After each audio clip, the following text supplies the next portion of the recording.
Kidney એ શરીરનું મહત્વનું અંગ છે।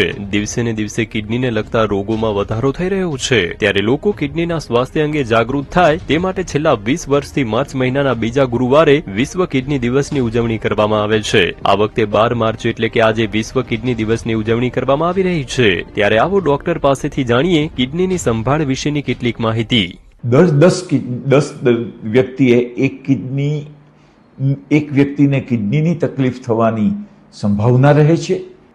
કમનસીબે કિડનીના રોગ એવા છે કે 90% પેશન્ટમાં શરૂઆતમાં કોઈ ચિહ્નો જોવા મળતા નથી।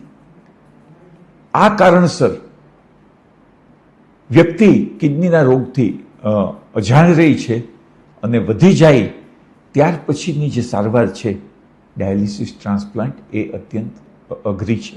આ પ્રકારના રોગોથી બચવા માટે શું? આખો વિડિયો જોવા માટે ડાઉનલોડ કરો દિવ્ય ભાસ્કર એપ।